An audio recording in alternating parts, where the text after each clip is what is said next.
2, 1. Bienvenidos mis hermanos a las noticias del cielo a la tierra. Traemos las buenas nuevas de salvación. La palabra la va a compartir mi esposo. Es el capítulo Génesis 45. Amor, adelante. Gracias, amor. Dios los bendiga, hermanos. Bueno, vamos a dar la palabra el día de hoy de Génesis capítulo 45, donde nos habla la escritura de José se da a conocer a sus hermanos. Entonces vemos y vamos a empezar, ¿cierto?, al estudio y a leer la palabra. Dice: no podía ya José contenerse delante de todos los que estaban al lado suyo y clamó: haced salir de mi presencia a todos y que no quede nadie con él, al darse a conocer a sus hermanos. Lo que él quiere decir es que le dijo a todos los que estaban ahí, a todos los egipcios, él le dijo: sálganse, yo necesito que ustedes se salgan de acá y que solamente queden mis hermanos. Entonces lo que pasa es que listo, se salen todos y ahí sigue algo que es algo muy teso, que marca mucho mi corazón, donde dice: entonces se dio a llorar a gritos, oyeron los egipcios y también oyeron desde la casa del faraón. O sea, él tenía en ese momento un taco en su corazón tan grande porque hizo salir a todos. Y aunque se salieron todos, ¿qué pasó? Su corazón estaba tan quebrantado que pasó que empezó a llorar. Y empezó a llorar y a llorar y a llorar. Y tan difícil que pues todo el mundo escuchó. Dice el versículo 2, el versículo 3, y dijo José a sus hermanos: yo soy José, ¿vive aún mi padre?, les preguntó.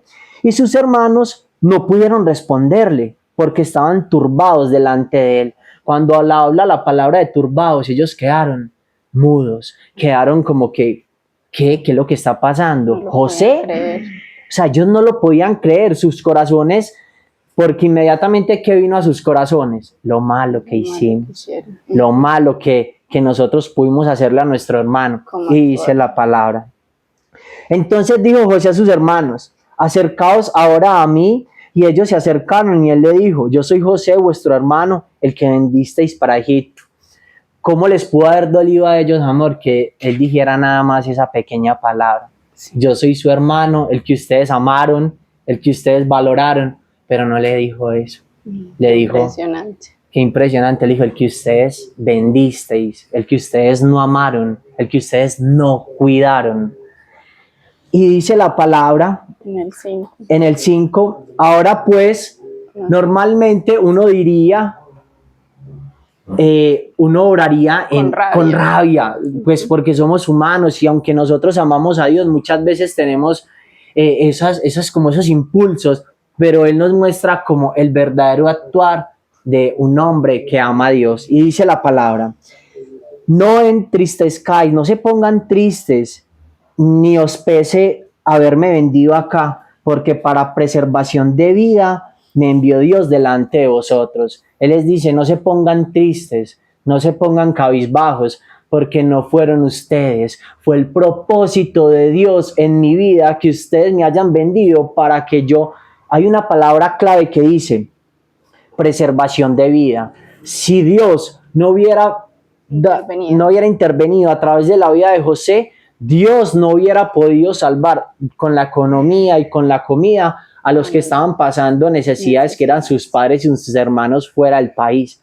Pero él le dijo: yo pasé por esto para preservación de vida. ¿De vida de quién? Del pueblo que Dios tenía preservado para que saliera de ahí. ¿Quién? El Mesías, que era cierto, el pueblo de Israel, que estaba ya con las 12 tribus, teniendo a José acá. Exacto, el Señor utilizó también a los hermanos, pues en medio de ese propósito, que aunque uno a veces no cree que los propósitos de Dios sean así, y a veces nos cuestionamos demasiado en la forma como actúan los procesos del Señor, pero el Señor también utilizó a los hermanos. Si no hubiera utilizado a los hermanos para vender a José, pues no se había dado la salvación pues del pueblo en cuanto a la economía y la hambruna que hubo en ese tiempo. Así es, amor, tienes toda la razón y pues muchas veces no lo entendemos. Sin embargo, él decía: no se pongan tristes, confortaba, le decía a sus hermanos: tranquilos. Vemos en el versículo 6, pues ya había 2 años de hambre en medio de la tierra, y aún quedaba 5 años en los cuales ni habrá arada ni siega, o sea, no va a haber ningún tipo de comida y va a ser un proceso complejo en la economía de los países. Y Dios envió delante de vosotros para preservar posterioridad sobre la tierra y para darles vida por medio de la gran liberación. Es muy teso porque Dios llega y les dice, siempre fue con un propósito, aunque muchas veces no entendemos, como tú decías, amor, él le decía que él puso delante a José para preservar la vida del pueblo. Y salvar también a su familia. Sí, claro, así es, tienes la razón. Vemos en el 8, donde vemos un resumen de lo que hemos estado hablando, y lo habla claro el versículo 8, dice, así pues que no me enviasteis acá vosotros, sino que Dios me envió, puesto delante del faraón, por señor de toda su casa y por gobernador de toda la tierra. Él acá le dice, el propósito de Dios siempre fue claro. Muchas veces nosotros nos es difícil entender los propósitos de Dios y lo que Dios quiere. Y somos, ¿por qué? ¿Para qué, Señor? Y muchas veces somos quejándonos. Pero ¿cómo fue la vida de José? Un hombre que pasó por tantas dificultades y tantas cosas, y después fue puesto en lo alto para decir, no fueron ustedes, no se pongan tristes, no estén mal, porque fue la voluntad de Dios para preservar la vida de todas las naciones, porque todas las naciones iban ante ellos para poder salvarse de la situación tan difícil. Más adelante, el resumen, él les dice, da prisa, vayan a mi padre, díganle que venga. Ellos hacen eso, y en el versículo 15, quiero parar mientras ellos van, él dice, y besó a todos sus hermanos, dice que los besó, y lloró sobre ellos, y después sus hermanos hablaron con él. Acá tocaba mucho mi corazón porque besó, ¿cierto? Hay un beso que es un beso de amor, de perdón, que lo hace José, pero también hay un beso que conocemos en el Nuevo Testamento, que es un beso de ¿qué? De traición. Sí. ¿Quién hizo ese beso de traición?